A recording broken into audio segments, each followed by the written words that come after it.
Concrètement, c'est d'avoir un impact positif sur la vie des gens à travers leurs déplacements.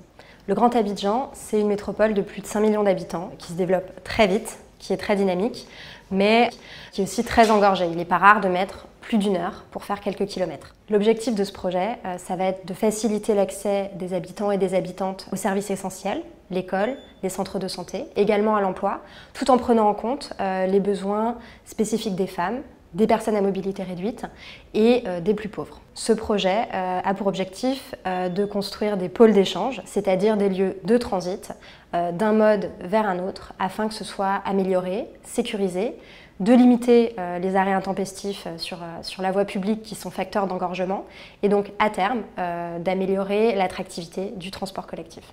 Ces pôles sont également souvent vecteurs de développement économique avec la possibilité de créer des petites zones commerciales. La mobilité urbaine, c'est un levier essentiel pour l'atteinte des objectifs du climat.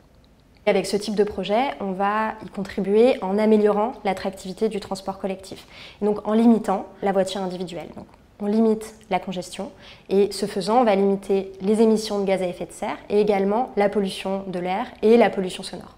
C'est un projet qui s'inscrit vraiment dans la politique très volontariste des autorités ivoiriennes en matière de mobilité urbaine et également dans la stratégie de l'AFD de mobilité urbaine.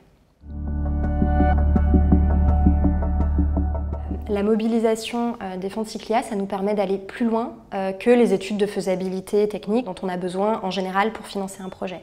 C'est-à-dire qu'on va pouvoir mobiliser de l'expertise dédiée, à la fois pour répondre aux enjeux d'adaptation au changement climatique, pour que les infrastructures soient adaptées aux risques climatiques d'Abidjan, mais également d'atténuation, en prenant en compte l'impact carbone du projet, en développant une méthodologie dédiée et en apportant une expertise vraiment spécifique. Mais ces fonds vont également nous permettre de nouer avec notre partenaire sur le projet, la MUGA, l'autorité de la mobilité urbaine du Grand Abidjan, un dialogue et à terme d'avoir un impact aussi dans le cadre de la politique globale des acteurs ivoiriens de la mobilité.